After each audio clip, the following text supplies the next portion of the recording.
that I can't see. So I'm excited to see how this goes today. I'm Samantha Moe, a certified parent coach. I want to start by learning a little bit about you guys. So raise your hand if you've ever asked your child to follow a simple direction and they either ignore you or they get into an argument with you. Oh, 100% in our live room. Lovely. Okay. So raise your hand if you would like for them to just say yes, mom, or yes, dad when you ask them to do something. Painless. Okay, great. That's what we're going to talk about here today. We're going to talk about strategies to get your kids to listen and feel calm and be cooperative without fighting, yelling, and frustration. And I'll share a little bit more about myself as we go along here, but let's dive right in here. As we'll turn on, is the clicker on? Okay, great. I have a practice called Mad to Glad Parent Coaching, and what I am passionate about is giving parents tools so they have more peace and enjoyment in their families. Our specialty is intense children. We're located in St. Paul, but because coaching can be done virtually, we actually work with families around the country because we have such a unique specialty. So I'd love to share a story of a family I worked with to give you an idea. If you had been with me in my office, and it was about December 2012, parents came in to see me and they said, our 5-year-old daughter, Rachel, is out of control. Everything sets her off. She won't get dressed in the morning. I can't get her to brush her hair. She will not listen to anything I say. And when she gets home, she takes her clothes off and runs around naked. She said, I am at my wit's end. I never know what's going to set her off. And I wake up in the morning with my stomach literally feeling sick, because I don't know what the triggers are going to be or how to move through that situation. She said, I had to ask my husband, Jeff, to stay home from work a couple hours in the morning to help me get both girls on the bus because our 7-year-old daughter doesn't get anywhere near the attention that she deserves. And she said, I knew I was in trouble the other morning when I called Rachel over to me to brush her hair, and she ran away screaming, and I just threw the brush down on the ground so hard that it broke. And her husband chimed in and he said, I want to be compassionate, but when a child puts this behavior in your face over and over again, the only thing I know how to do is to get sterner and to get louder, and I've become this angry dad when I was never an angry guy.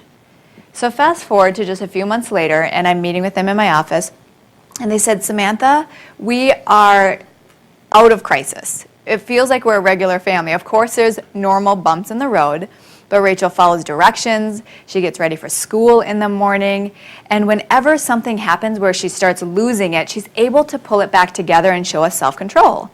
Mom said, I wake up in the morning confident, knowing not only Rachel's triggers, but exactly what I can do to help us move through that situation so we don't get stuck there. And her husband chimed in and he said, I think the missing piece for us was understanding what was going on in Rachel's brain, causing her to behave the way that she did.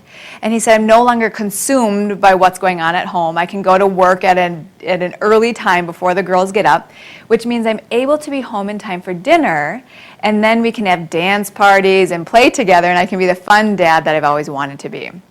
So how did this family make such a dramatic shift in only a few months' time? If you asked them, they would have said it's the Mad to Glad blueprint. So the Mad to Glad blueprint is a system that was created over the last 12 years. So my background is communication disorders. I have a master's degree from the U of M. I graduated in 2004, and I specialized in autism and challenging behaviors. So it's summertime, and I decide I'm done with my degree. I'm going to move out to warm Southern California, try winter out there for a little while. And I'm working at a school for kids with autism, ages 3 to 22. And what happened over and over again is I would take kids from their classroom, and I would remember Charlie in particular, who was about 8 years old. I'd take him from his classroom, and I would be walking him to the speech therapy room, and he would melt down in front of the cafeteria. And the cafeteria was always full of other teachers and paras and students. And one day he's laying there on the floor just screaming, and I'm looking at him and I'm like, wow, I have no idea what to do here. Raise your hand if you felt that way with your kids. And so when I eventually transitioned him back into his classroom, I went to my office and I put my head in my hands. I was frustrated, I was mortified, and I thought, maybe I chose the wrong job. I do not have these tools, even though I had a 6-year degree. And so what that did is it really sparked this research part of me where I started looking into what was going on in kids' brains that I couldn't get through, even though I was an autism specialist. And what I learned from sensory integration and play therapy and behavioral analysis and all of these other fields is there are two key components if you want your kids to be cooperative. And this goes way beyond autism. This is for any child. In order for kids to be cooperative, their brain has to feel calm and their brain has to feel safe. All of the strategies that I was using were targeting the wrong part of the brain. They weren't designed to help the brain feel calm or feel safe. And so 5 years ago, after working in the schools and working in outpatient pediatric rehab, I decided that the same story that I had of feeling frustrated and feeling exhausted by kids' behaviors that I was hearing from parents, I decided I wanted to change that trajectory in the home environment, and I became certified as a parent coach. So now, what you're going to learn here today is a little bit about the brain to understand why your kids behave the way that they do. You're going to get an overview of the 8 pillars of parenting that comprise the Mad to Glad blueprint. And then you're going to learn a little bit about parent coaching because there's a lot of people say, I don't know what parent coaching is and how is that different than therapy. So I'll talk a little bit about that as well.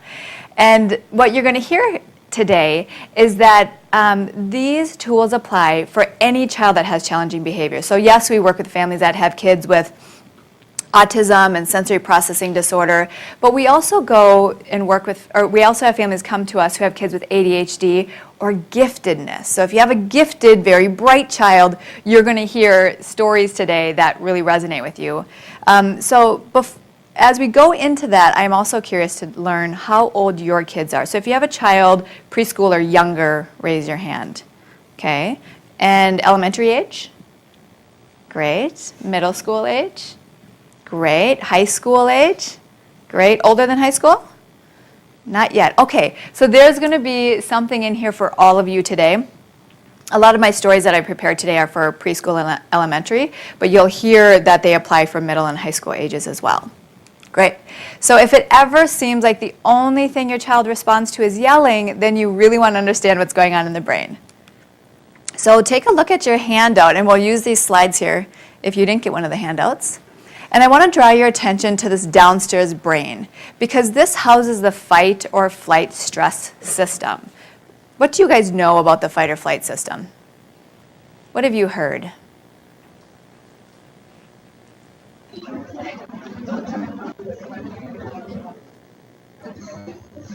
Yeah, if somebody feels threatened, they will either confront it or they'll run away from it. Great, thank you. What else do you guys know? And there might be people over Skype adding in too. Comes from like the deep part of your brain, just like inherited from centuries ago. That's right. It comes from the deep part of our brain inherited from centuries ago. So it's a very early, primitive part of the brain that develops very early on. And so this was important when we lived in the caves and a bear was chasing us in the wood, and our fight or flight stress response would kick in.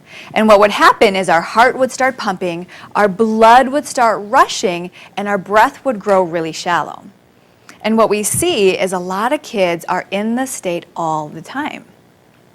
And that's important to know because what we then cannot access is the upstairs brain. So these are skills like problem solving, paying attention, and managing behaviors. And so when we know kids are hyperactive in their downstairs brain, at Mad to Glad, we call this fire in the brain. Because when I know there's fire in Charlie's brain, it tells me immediately and intuitively what I need to do rather than looking at him and saying, oh, he's dysregulated. I wonder how I can get him to transition, right? And so what it also tells me is what not to do. So instead of helping to tap into Charlie's problem-solving skills, it tells me I don't need to ask him in this moment, we've practiced this before, what could we do instead of sitting down here screaming if you're upset about coming to speech therapy? I also don't use these cognitive skills of saying, pay attention to me when I'm talking to you, look at my eyes, you have to get up. I don't go there. And then I also don't use some of these really nice behavioral management strategies that kids practice in the therapy clinic or you practice with them at home, like deep breathing. Charlie is not going to take 5 deep breaths when he's crying on the floor, right? And so I call any child whose fight or flight stress system is overactive, I call them intense brain children. You know you have an intense brain child if they are demanding and controlling. So you're like, this kid just rules the roost. Secretly, you really actually know that they're the ones in control. Their triggers are confusing. So you might know that they might be sensitive to tags, or certain noises, or certain smells of food, but there's other things that set them off and you're not quite sure why. You also know you have an intense brain child because their reaction is too high for the situation. If they come down for breakfast and you ate the last banana and they were planning on it, they might go through the roof, which is too high of a reaction for the situation. We see this a lot in the tween years in particular. And then you also know you have an intense brain child when their brain is on fire and you match it. You get sterner or louder and you start yelling and it gets worse. And if you have more than one child who is not an intense brain child, you'll notice for the harmonious or pleasing temperament, that child will listen if you yell at them because they don't want to make other people mad. But the intense brain child, it creates a retaliation response where you know they're going to get back at you later. So it's so important to understand the brain science because it allows us to get a little bit of distance and think differently about our kids. So to help you think differently, I want you to understand that in intense brain kids, it's like there's this little scientist in the brain testing who's in charge here. Who's going to win? Will I win this time? Or if you imagine a gambler with their hand on a slot machine, they're saying, will I win this time? How about this time? How about this time? And so it influences the type of reinforcement we give them so we don't strengthen the behavior of the little scientist. Because when you fall in that pattern of responding to their negative behavior, it's like you walk down this negative neural pathway that literally is ingrained in their brain. And the little scientist says, oh, bing, my need as a child is to get lots of attention and lots of that excitement. And if I throw that toy at my brother's head, mom or dad always comes in yelling, I'm going to keep doing that. Even though what you're saying is, no, don't do that, stop, you're hurting. Okay? So this little scientist is so important to know about. And when you walk down this pathway over and over and the squeaky wheel gets the grease, what happens is kids naturally learn the way for me to get my childhood need met of attention is through resistance and defiance and disrespect. Those are some of the key words I hear when parents come see me for coaching. Is they're like, my kid is so disrespectful, how do we turn this around? I'm just checking my mic if that noises me or not. No? Okay. All right. So then the other part of the brain we want to become aware of and how we show up. So to understand that how you respond will shape the brain is we want to know about mirror neurons. Raise your hand if you've heard about mirror neurons. Yeah? Mirror neurons are less heard about. So I'm impressed that you've heard about them. And they reflect the state that another person is in. So if you remember when your baby was 6 months old and you're sitting at the breakfast table feeding yourself oatmeal, as you bring that spoon to your mouth, what does she do? She opens her mouth too. So it's not something that she's thinking about. You haven't told her to do it. It's not conscious. Her mirror neurons reflect the state that you're in and activates that part of her brain. This has two implications when we're talking about challenging behaviors. The first one is, if your child is melting down and you walk down this pathway and you match their fire, their mirror neurons kick in and say, oh, this is what we're to keep doing, I'm just going to get louder. So their mirror neurons kick in. What this also means is when your child is melting down and losing it and you're in a rush because you got to get out the door, your mirror neurons kick in and your fight or flight stress goes, oh my gosh, what are we going to do? And you start melting down and reverting back to screaming instead of like problem solving, breathing, paying attention, managing your own behaviors. And as adults, because our brains are fully developed, we want to be aware of this because kids can't override the fact that their brain isn't fully developed yet. So the first thing to consider is, do I match fire with fire? Now don't raise your hand, like don't show me. Because most of us at some point match fire with fire. If you've ever heard of the 80-20 rule, I'm a big fan of that. Like 80% of the time, don't match fire with fire. And so this leads us into the first pillar of parenting. If you really want to shift your child's intense behaviors, then you want to stay away from matching fire with fire. And so we call this calming the fire. Now I have a favorite mantra that I use because we all have to do self-talk to manage ourselves, and it's calm body, calm voice, calm face. What we know about kids who have fire in the brain is they're hypervigilant. So that fight or flight stress system picks up on all of this information that's subtle.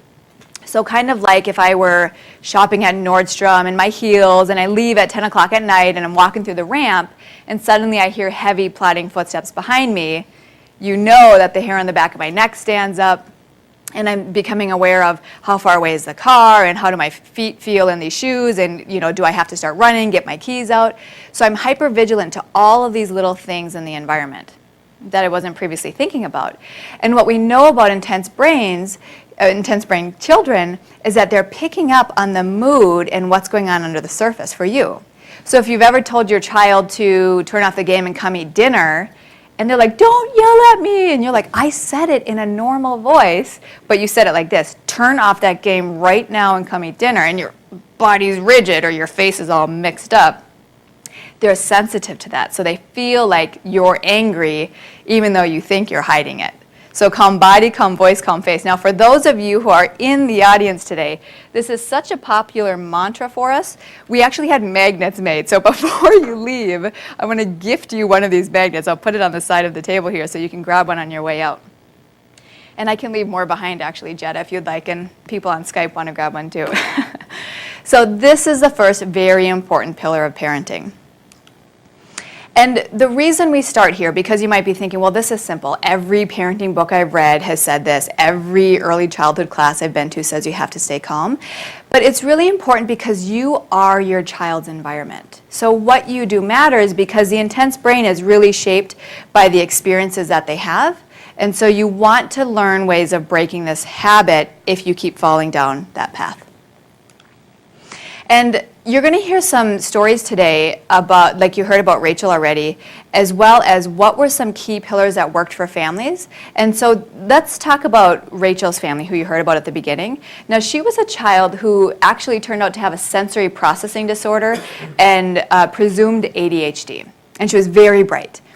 And what her parents said was, we know a lot about the brain and we know a lot about child development, but we didn't have the tools to actually help these become habits for how to interact with her at home. And this simple pillar of calm the fire was a keystone habit for us. They said, it's like we realize that Rachel is this wave of energy all the time, and she comes at us. And before, we were the rocky shoreline. So she'd come at us, and then we didn't know how to react, and everything would just explode. But we learned how to be the smooth and peaceful shoreline, which doesn't mean she just automatically becomes this harmonious, calm child, but it means when she comes at us, things calm down much, much quicker, okay? So let's keep layering pieces in here and move into the second pillar. Now this one is really important if you ever feel confused, wondering what set your child off. So for this one, we're going to do an experiment. I want you to close your eyes for 30 seconds. This is actually true on Skype. Close your eyes as well because this experiential activity will help put you in your kids' shoes. And as you close your eyes, listen to the sound of my voice and pay attention to what it feels like in your body. Okay, close your eyes now. No. No. Knock it off. Not again. Don't. Every day. No. I said no. No. Open your eyes. There's 4 common responses that the human body has to this exercise. What did you notice in your body? Let's see if we can get all 4.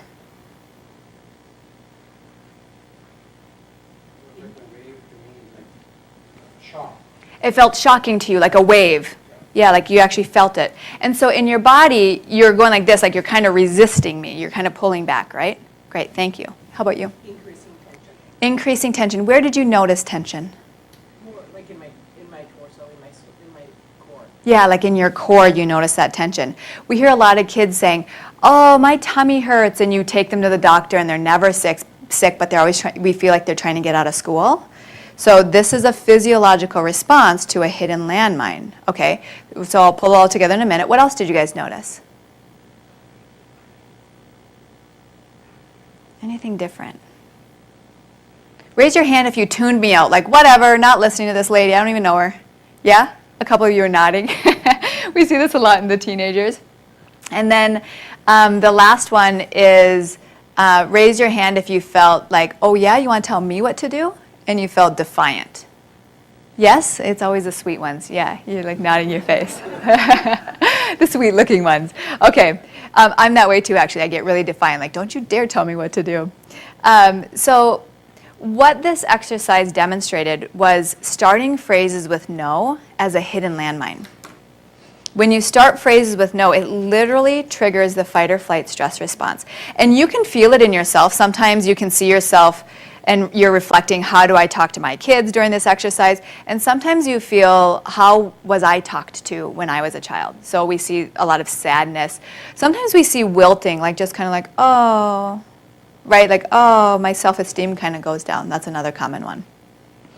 It's important to be aware of this landmine because we want to shift this neural pathway. We don't want to keep walking down here where kids behave negatively.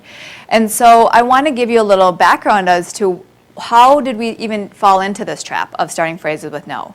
There was a study that came out that said kids, by the time they're toddlers, they receive a stern directive every 9 minutes. So a stern directive is starting phrases with no, or yelling their name, or giving them that dirty look from across the room. And why do you think that happens with toddlers? They're getting into everything, they're learning about the world. Yeah, they're getting into everything, they're learning about the world. It's the developmental stage is all about exploration. So we see Billy across the room headed for the light socket, and we're like, no, Billy, stop. Or Jessica's like climbing on the table, pounding on the window, and so we got to run after her and say, you can't do that, right? We got to really get in her space. But what happens when you have an intense brain child who doesn't have good self-control or is more impulsive is we neglect to fade the stern directives. So every 9 minutes, they get this boost of stress chemicals that deeper influences their self-identity and their behavior style. But it can change. So we want to become aware of this, again, if we want to change kids' behavior. And if you think about the chemistry of stress, it's adrenaline and cortisol. And for kids, when they get this exciting burst, it's kind of like them taking a shot of espresso. So they feel really excited, and then they crash down. And they got to look for it again, and then they crash down. And it keeps everybody on that roller coaster where you feel like you're just constantly putting out fires. Now, there are 10 hidden landmines wrapped up in our everyday language, and that's a free offer that I'm going to give to you guys if you want to sign up for it. We'll do it at the very end, where you can leave your name and your email address, or on Skype if you want to get it. It's on my website on mad2glad.com. You just opt into 10 hidden landmines on that homepage, and we'll email it to you for free. So let's keep moving on, because the hidden landmines are really important to start shifting perspective and understanding, oh, there's something that I might be doing here that can feed this cycle of behavior. And this was true for a mom who came to one of my workshops, kind of like this, and she said, I actually wasn't looking for help, but I realized that I'm yelling at my kids all day long, and my kids will yell back and they'll say things like, bad mommy. And she said, I felt really underqualified to be a mother, like I wasn't sure if I was in the right job. And she found out that the hidden landmines was really key for her, because she said, I'm a type A personality, and once I know what the steps are, I can follow them, but this isn't out there in one regular book. It's a compilation of experiences. So if you're thinking, all right, yep, okay, I got it. Stay calm, avoid the hidden landmines, now what do I do? Because if you're like most parents who come to see me, whenever we start talking about how to do self-care and implement these strategies, they inevitably come back and they're like, so I stayed calm, but then I froze and I had no idea what to do. And I want you to know that you have to layer things in. If you've tried staying calm, that's not going to change your kid's behavior in and of itself. So here's where the chemistry of the brain comes in again. We can't just take away this negative stress chemistry input, we actually have to replace it with other types of input. We have to get more positive chemicals coursing through the brain because intense brain children are wired for excitement. They're like looking for that burst. They're wired in a way where their brain needs to feel excited. If you're willing to, raise your hand if you've had a child in occupational therapy in here. Okay, so about 4 of you, and maybe 5. And raise your hand if it was for sensory integration. Okay, all right, so let's see, I'm curious if your OT has ever taught you this. So if you had a child who did something like chewed on their shirt and they would drool, and by like 10 o'clock in the morning, it's like hanging down to their knees because it's just soaking wet, would the OT ever say, just pull that shirt out of their mouth and they'll stop? No, they wouldn't. Do you know what your OT would say? Do you have a guess? Exactly. Give them something else to chew on. And the reason for this is you can't just pull something away that your child is using for soothing. What you have to do is you have to replace it. And this is true behaviorally in your dynamic too. If you want your child to be a calm, harmonious child and you think they fall in this category, they won't be a calm, harmonious child. I'm just telling you that right now. They're not going to shift so much that they just do things to please you because they like to be in control. They have a need to be in control. And so we need to replace this negative attention-seeking behavior with something positive because otherwise you're not going to fill their psychological need. So how do you do this in a parenting way? How do you do this behaviorally? Well, I like to use a technique from the nurtured heart parenting approach called heartfelt appreciation. So it's heartfelt appreciation. And the way that this phrasing works is you say, when you, I feel, because. So let's work through, if anybody wants a little bit of spot coaching right now, then we'll work through one really challenging, let's talk about one challenging behavior at home, and I'm going to give you a practical phrase you can use immediately. Raise your hand if you want to do this with me. In the back here, you do? Okay, great. How old is your child? 8-year-old is what I'm. Okay, your 8-year-old? Okay, so you have 2. We'll talk about your 8-year-old. So you're boy or girl? Boy. Boy, so he's intense. So what is one of the behaviors that's disruptive and drives you nuts? Just starts crying and yelling and just throwing tantrums. Yeah, crying and yelling and throwing a tantrum. So I'm going to say yelling because that's a really easy one for this exercise, okay?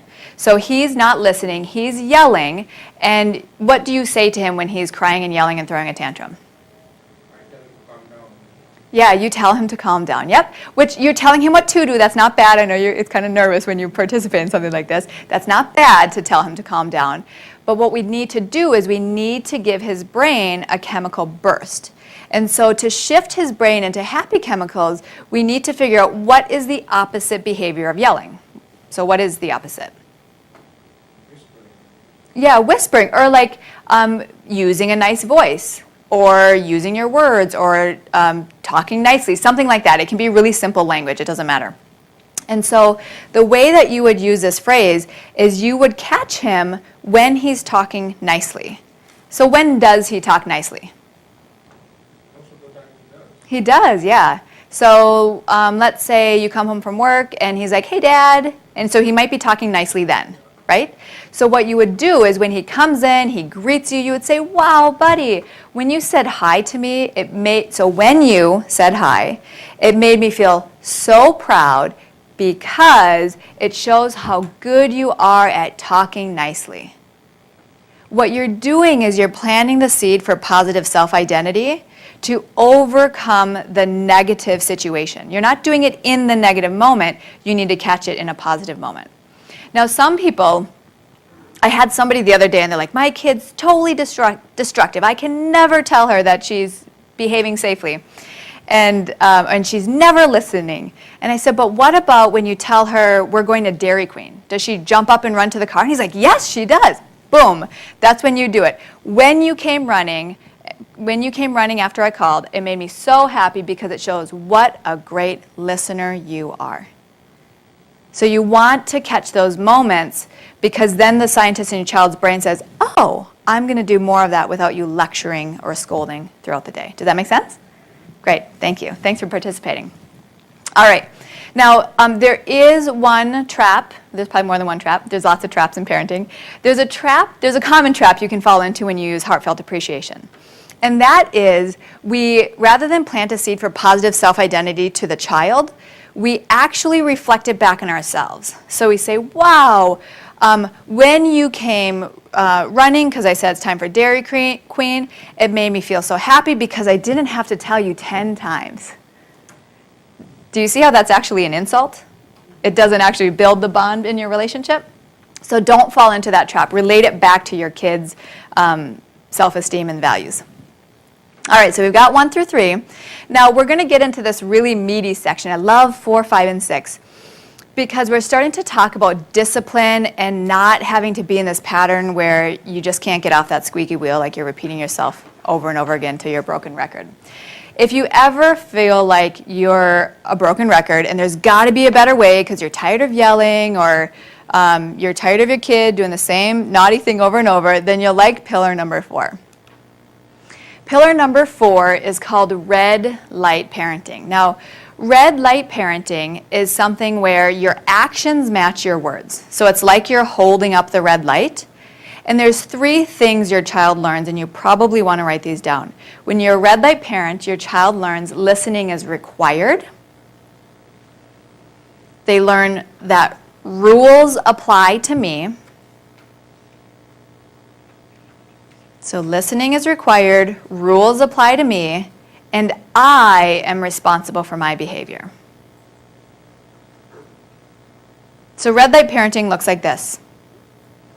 It's time for your child to turn off the game and come eat dinner. So you might say from the kitchen one time, and then they don't listen, so you go over there and you stand right in their face and you're like, it's time to turn off your game and come eat dinner. And they're fussing and huffing, and you physically might have to help them turn off the game and guide them into the dining area.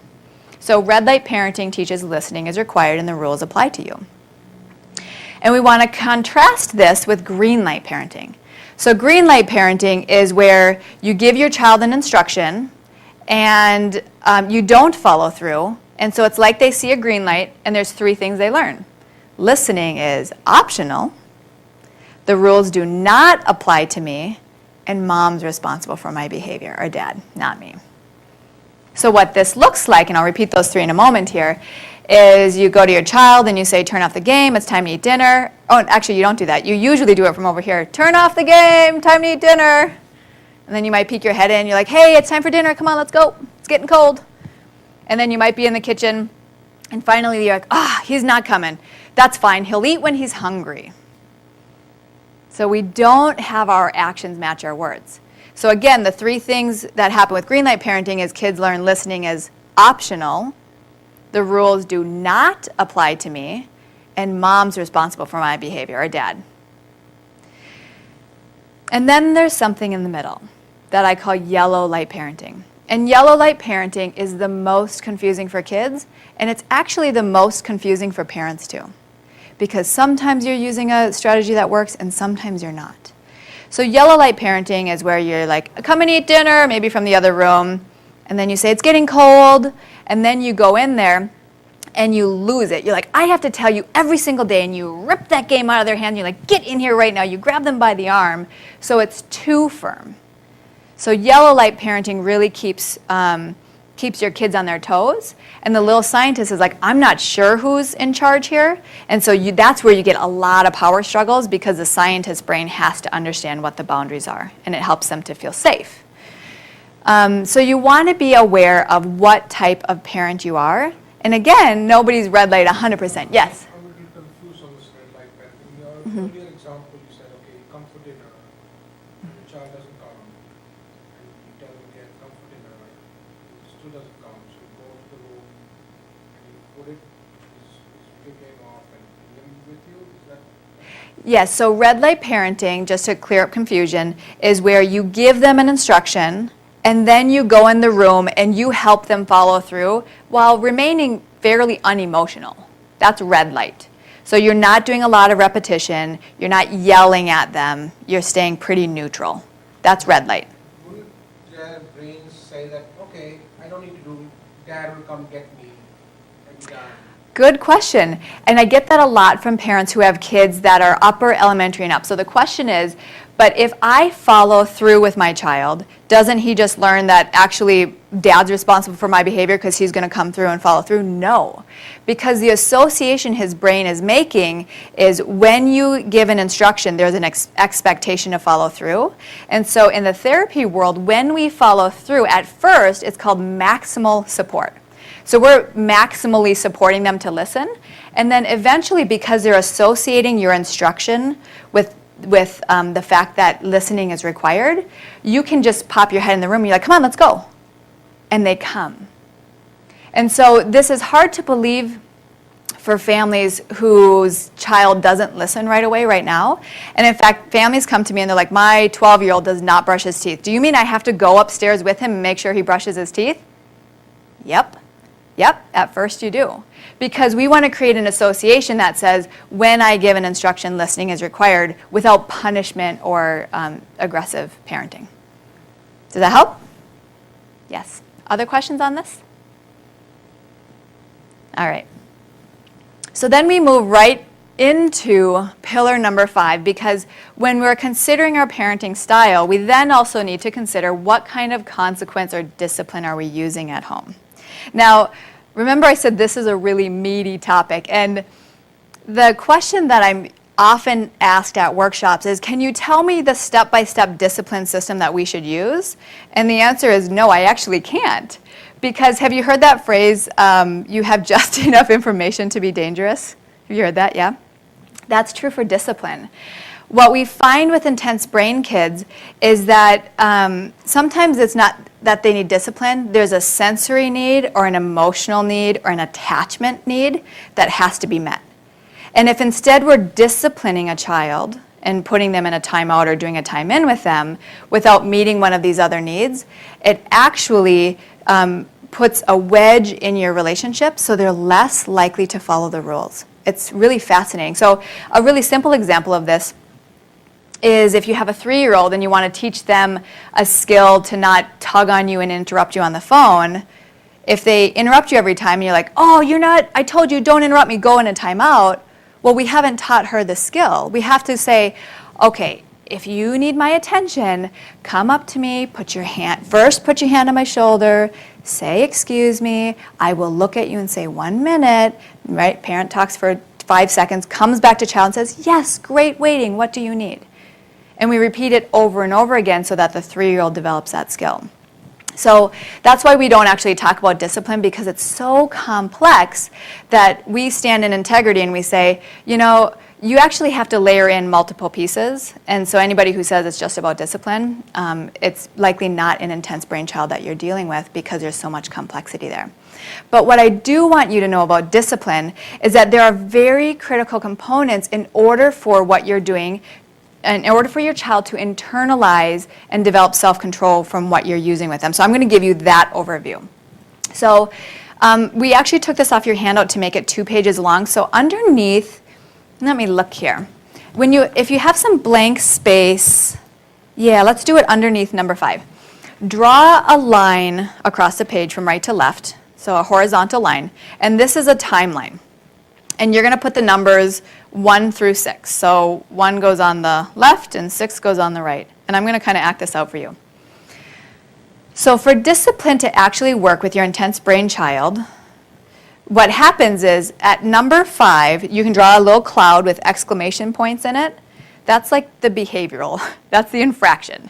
So when your kids have this behavior at number 5, now at number 6, put a question mark, just a plain question mark. The question I'm always asked is, what do I do now? What do I do next?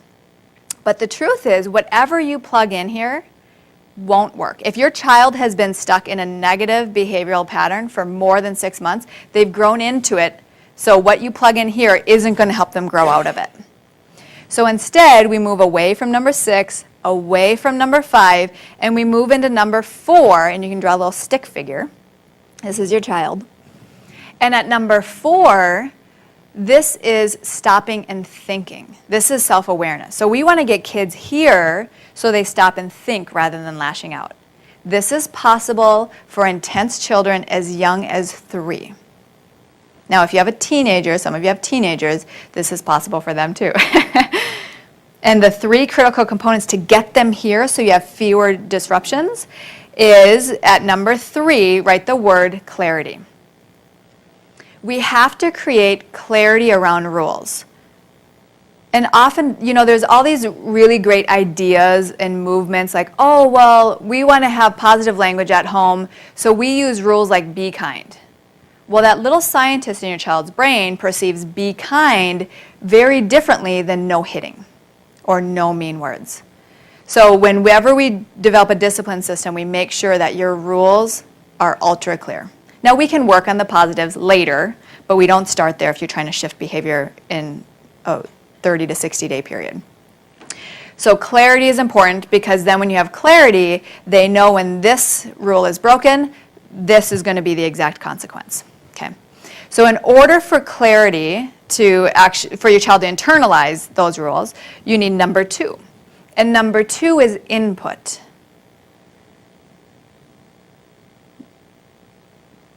Kids who have intense brains have a strong psychological need for control. So if you didn't write that down yet, write it down. Because that psychological need for control doesn't go away. It reduces, you can shape it. But if you develop a discipline system and your child hasn't been involved in some of the processes that we use or structures like family meetings and ways of tapping into their emotions and brainstorming around what it looks like and how it's going to feel, if they haven't had that input but they have the clarity, they're not going to internalize it.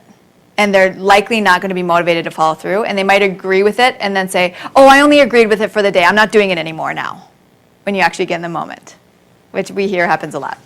So you need clarity, you need input, and then at the number 1, at the beginning of your timeline, in order for your discipline to work so that your child internalizes it, there has to be positivity.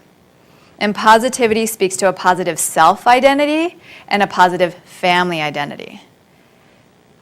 If your kid ever says, oh, I'm just a bad kid, or you see that they don't like hanging around the family. There's a 12-year-old we're working with, or the family of a 12-year-old, who stays on his screen all night. He has Asperger's. So rather than coming to dinner. And they're like, oh, I think it's stimulation. I think it's, the stimulation of the other kids, when really it's the positivity. There's not a positive sense of family identity for this child. And so we have a whole list of strategies that fall under each of these components. But if you link it together and we say, okay, well, how do we have a positive self-esteem and family experience? Then when we have the strategies where our kids actually offer input, they're going to participate. This is true for teenagers. And then when we create the rules and develop the consequence system, they're actually going to follow through on it. Yes? Can you just clarify the input piece? Input to them or their input to us? Yes, so clarifying input is they give input to you. On what? Well, that's the whole system. That's the details that in an overview talk, it would take me probably 30 minutes to go through that. Sorry, yes? So I can see how that would work well for an older kid. Where they're sort of negotiating like what the consequences. Yeah. So, but what about like pre-K type kids? Yeah, yep. So my specialty is actually pre-K and elementary and middle school. And so for little kids, what we do if they're 3, so I don't mess around with this if they're under the age of 3 because there's other bonding stuff going on. So with little kids, we still create little family meetings, but rather than back and forth conversations, it's like talking sticks and what do you love about each other? And then you have them help you make the rules poster and we identify what those are, and then we role play them. So we make it more physical and active. And we simplify our language a lot. Now, for little kids, just to loop back to pillar 3 and happy chemicals, you also wouldn't use when you, I feel, because it's too long for a little child. So instead, what you would say is, if they hang up their coat when they come home, you're working on that behavior. Instead of, wow, when you hung up your coat, it made me so happy because it shows how responsible you are. Instead, you'd go over there and you say, oh, so I'd show happy, oh, coat's hung up, so responsible. And then I'd move on. So you kind of just let it go instead of making them absorb it. Okay? Other questions? With the input part with teenagers, in the conversations we've had where we've attempted similar. They're now old enough and mature enough to know they're not going to give up what's going to be a best consequence. So your teenagers aren't going to share with you what they think Like, the they're best not gonna consequence is offer going to the be. discipline that's Yeah. not going to be cheesy. Yeah. Oh, yeah, yeah. You Yep. know, they're not- Your kids actually aren't developing the discipline. They're not developing the discipline. So what they're doing is they're giving you input, and then we coach you in ways to create rules and the consequence system. I'm just not even talking about it today. So we're having them have input so they think they've developed it, but you're actually developing it. Okay. Yeah. So I understand the confusion with that. Yes. All right. Other questions on this? Okay. So as we move through these pillars here, I know that 4 and 5, they're kind of meaty and we spent a little extra time there. But this next one is equally important for the reason that I mentioned earlier of if you feel like your child just needs a better discipline system, a lot of times kids actually need this pillar more than they need better discipline. So if you feel like you're stuck in the hamster wheel like we talked about and it's not sinking in with your child, and then you see these really big emotions that happen with intense brain kids, then you want this pillar because it's all about diffusing the emotional bomb without consequence. And so we're going to come back to the brain for this. And what I want to draw your attention to now is this right brain, which is responsible for emotions. And then this left brain is responsible for logic and language.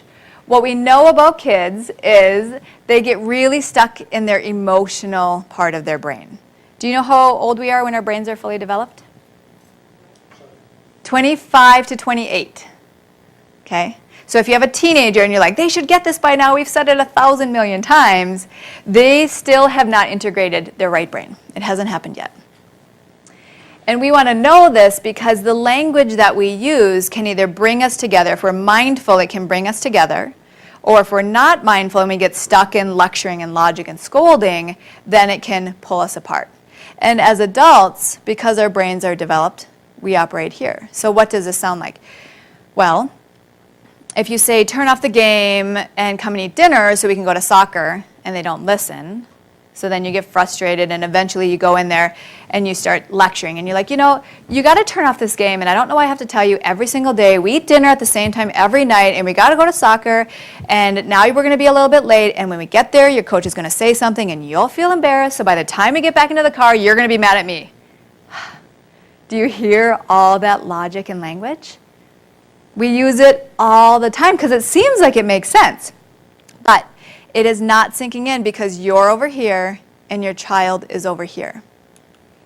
And if we pay attention to what types of the brain, parts of the brain we're using upstairs and left brain as adults, and children are using right brain or stuck in the right brain or stuck in the downstairs brain. And what becomes immediately evident to you guys?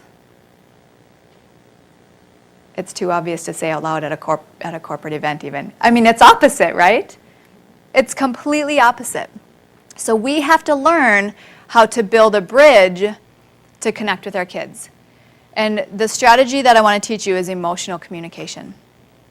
Now, emotional communication is really key because when you can connect a child to their emotions, it connects them to you. I'm going to say that again because it's really important. If things are disrupted at home, when you can connect a child to their emotions, it connects them to you. So what this means is you label their emotion and then you stop talking. So I'm going to give you a really specific example of this.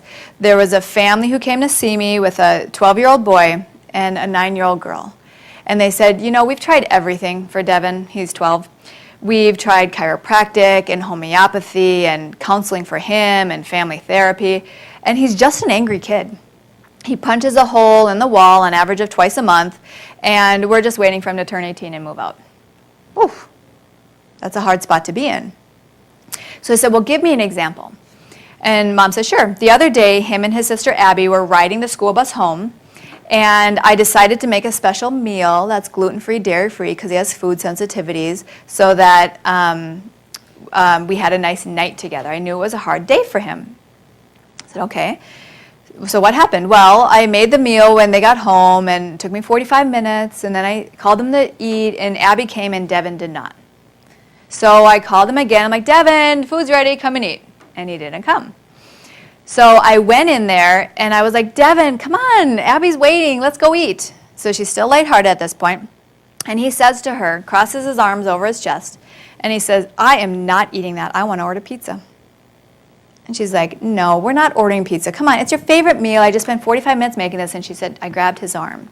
And things escalated from there, and he slumped down on the couch, and I started yelling, and he started yelling, and he picked up his remote control, and he tossed it across the room so hard it put a hole in the door. And I said, well, what did you say? And she said, well, Devin, you know we're moving in a month, and people are coming to see our house this weekend, and now we're going to have to find a contractor because they're going to have to patch it up, and contractors cost money, and you haven't been doing your chores, so now we have to figure out how to get you an allowance, and on and on. And you hear the logic and language there, right? Yeah. And so that night was a total disaster for them. What his mom, Ashley, and I worked on doing in our parent coaching sessions was identifying what is the emotion underneath Devin's behavior. And so I said, can you tell me more about what's going on? You said you're moving soon. She said, yeah, we're moving at the end of the school year, and I gave the kids a choice. They could stay at their current school, or they could move to the new school early. Abby decided to move to the new school early, and Devin decided to stay. And she said, you know, riding the bus home with his sister is his favorite part of the day. He has a learning disability. He gets pulled out for remediation reading. He's the class clown. Nobody invites him to birthday parties. He goes to the principal's office every single week, it seems like. I wanted to do something nice for him. When you hear the rest of that story, how do you think Devin is feeling?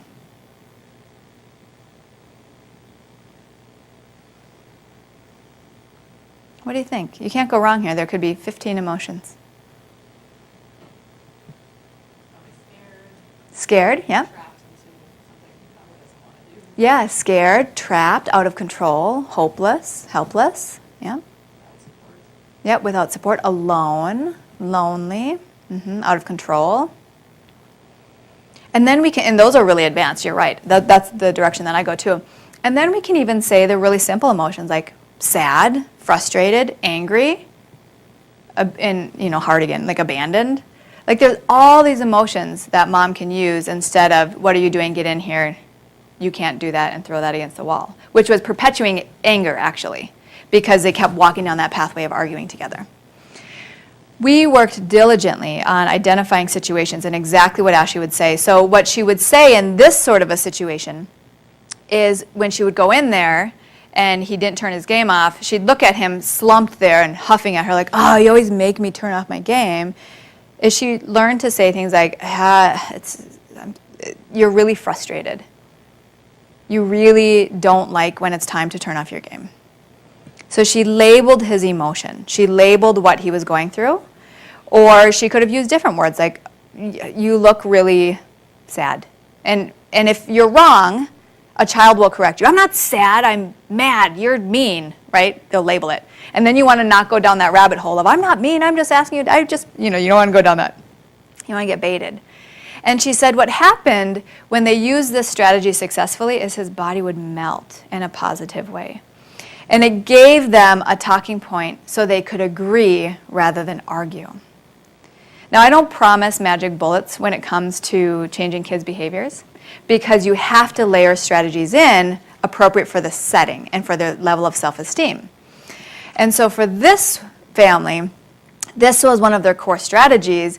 Did it mean Devin would then, when mom used emotional communication, he'd be like, great, let's go eat dinner. Thanks, mom. No, that's not what he did.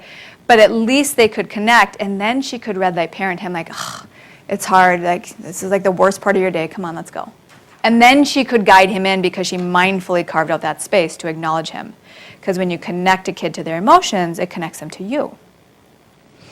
Now, she came to one of my workshops about a year after she graduated her coaching program. And she said, oh, Samantha, I signed up for your workshop a month in advance. I was so excited. And because I was I had that reminder in my head, I thought back to what we had been working on a year ago. And she said, Devin had been coming home for 2 weeks talking about this girl in the playground that he wanted to punch in the face. And, all of us are like, whoa, because what do you say to a 12-year-old, 13-year-old boy who wants to punch a girl in the face? You say, you can't do that, it's disrespectful, you'll go to jail, you got to respect women. Like, we say all these things, right? And she said that's exactly what she was teaching him. And she went through her notes, she's like, oh, emotional communication. She said, so I was ready to use it the next day. So he comes home, and I want to punch this girl in the face, and he's saying all this and that. And she says, boy, that girl just pisses you off. So we used 13-year-old language. And she said his body melted immediately. And they had this rhythm going, so it was easy for him to fall into it immediately. And he said, yeah, she does piss me off. She said he didn't bring it up again. That was all that his brain needed at that stage in their relationship.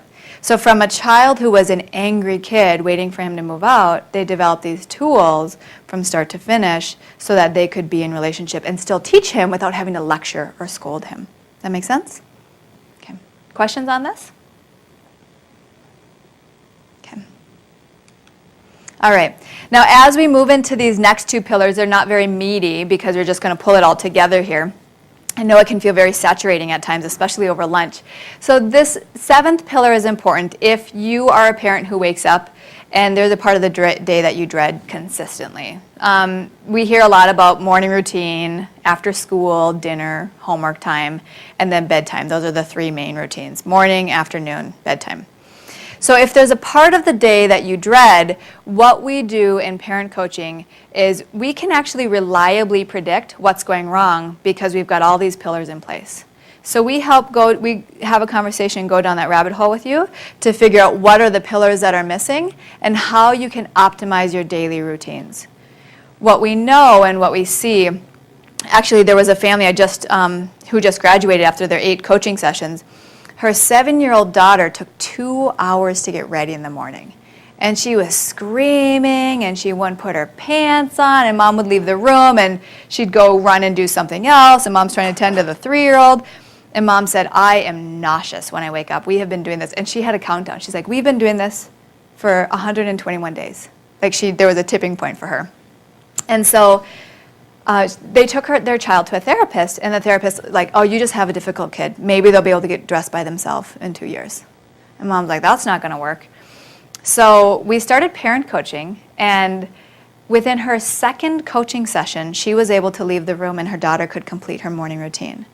By the end of her 8th session, it now takes her daughter 6 minutes to get dressed. 6 minutes.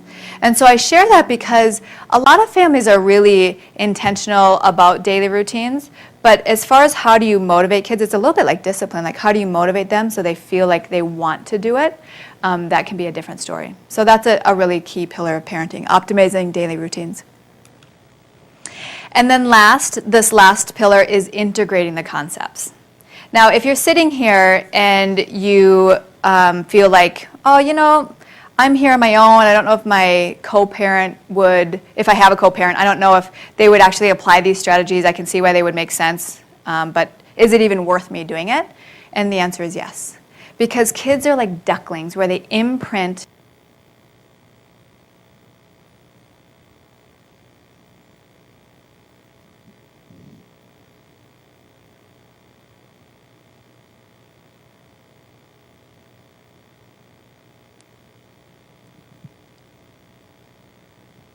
its battery. Oopsies, I'm all tucked in. Oh my goodness.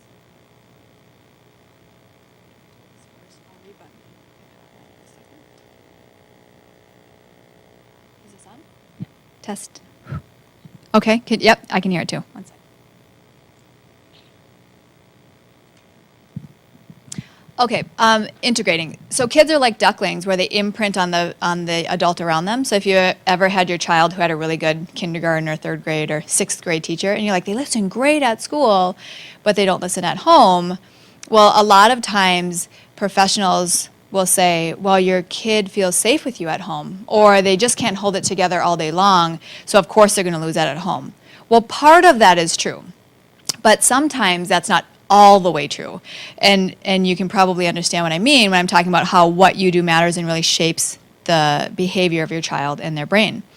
And so when it comes to implementing these at home, when you can follow certain processes that your kid can predict, what happens is if you're a red light parent with them, they'll know when you give an instruction, listening is required. And then if you're a green light parent and you come home and she's like, oh man, whenever dad comes home, things spiral out of control. And you're like, it's not me, I swear it's not me, it's something whatever. There's a lot of strain in relationships, I know this, and that's okay.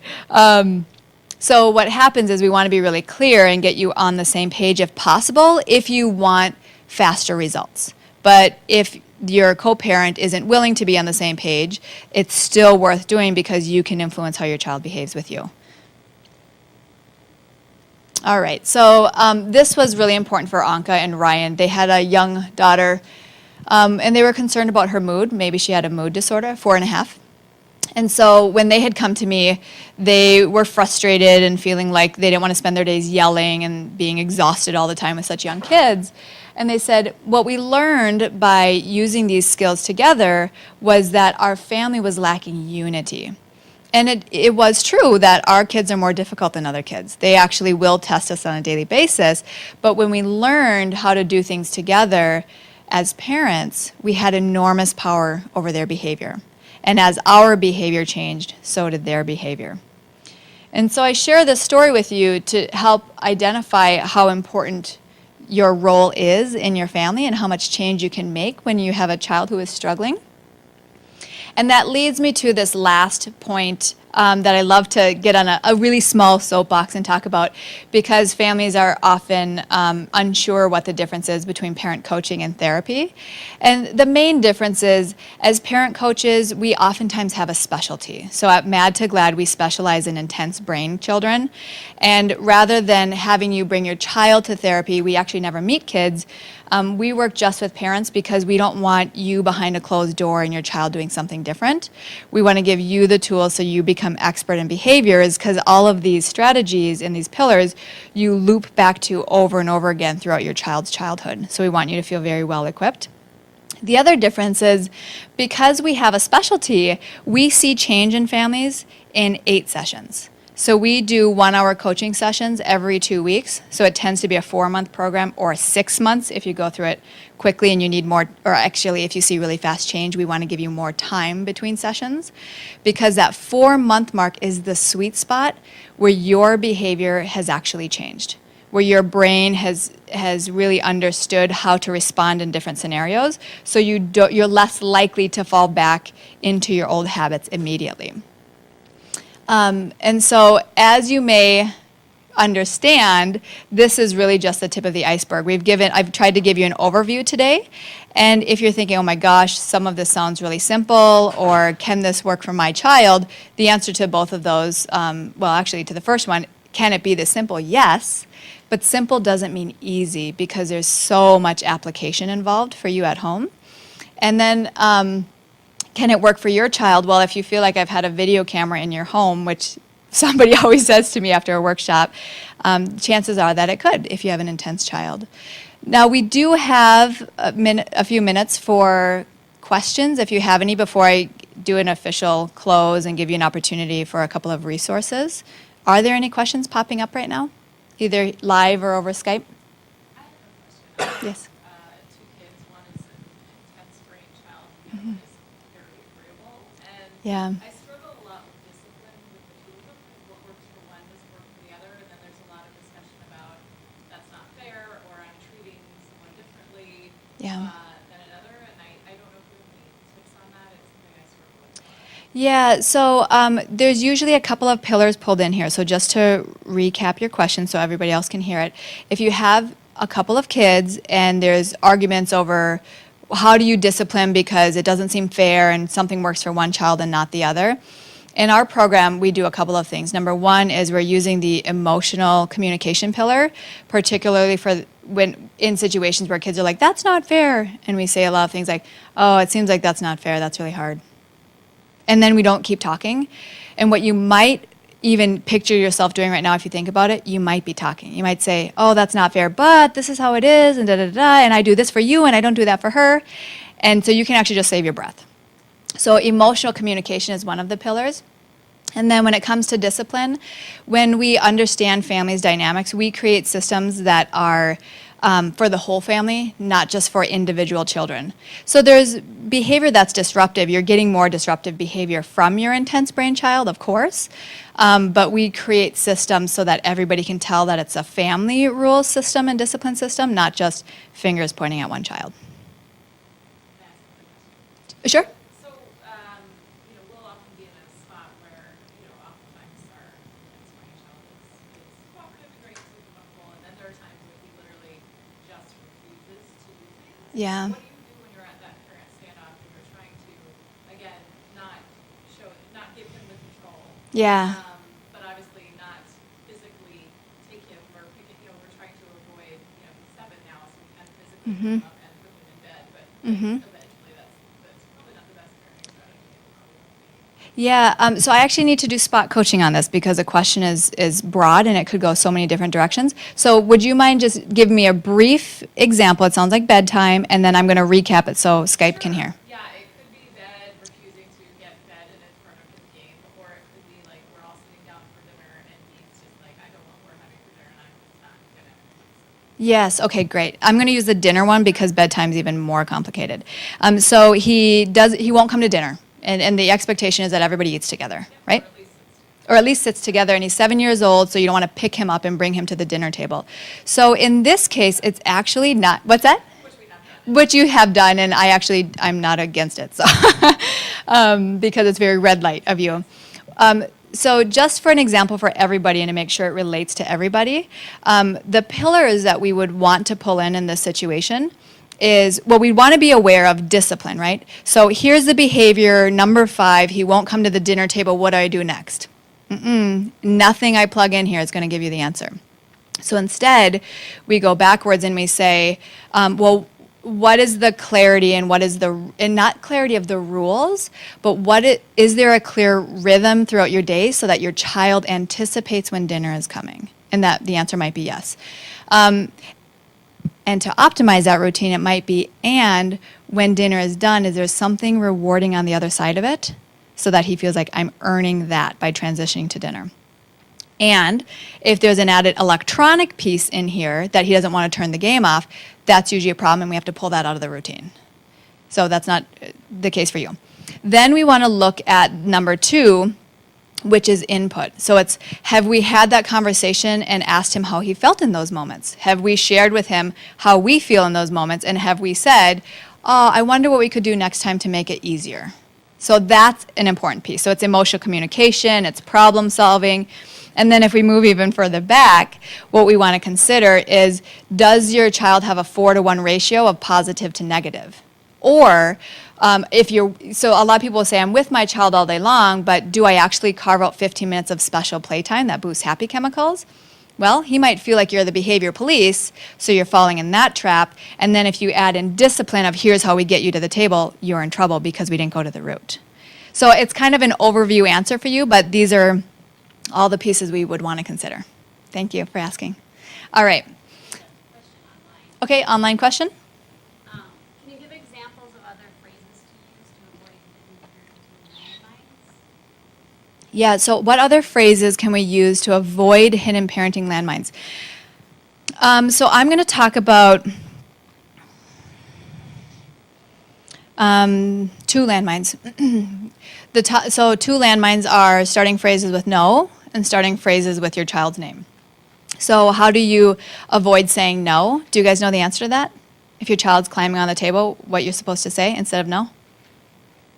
Yep, tell them what to do. Get down, feet on the floor, you can go climb on the playground. So you want to tell your kids what to do. This is also true for teenagers. And then for starting phrases with kids' names, sometimes you can use a term of endearment. A lot of times you can't. So you can be like, hey, buddy, time to eat. And some kids you can, and some kids you really just can't.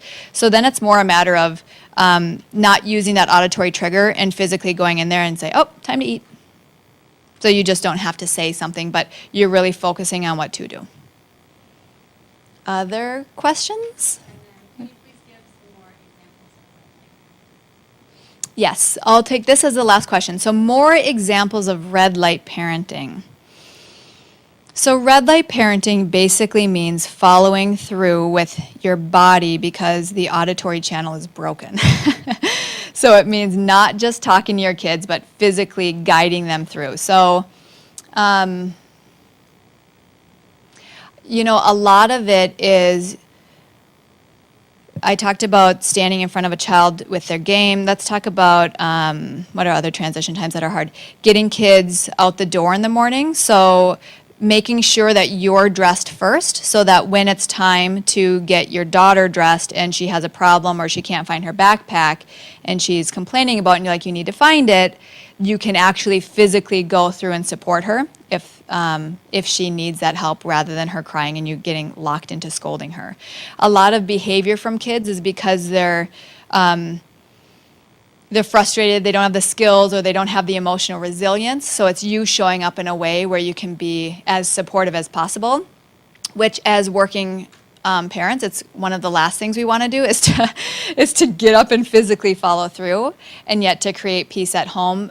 That's the simplicity of red light parenting, is following through. Great. All right, I hope that helped. Sorry if that wasn't enough.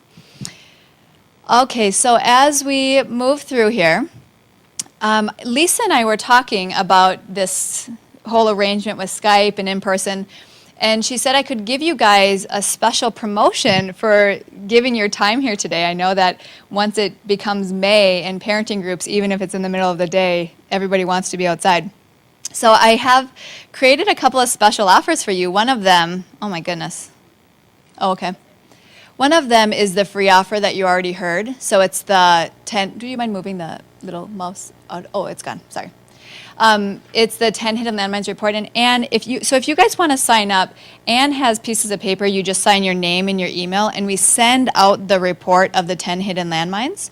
And so that's just if you feel like you want to try some of the stuff at home. Now, I have to warn you, some parents are like, oh, I bet I'm only going to fall into 1 or 2.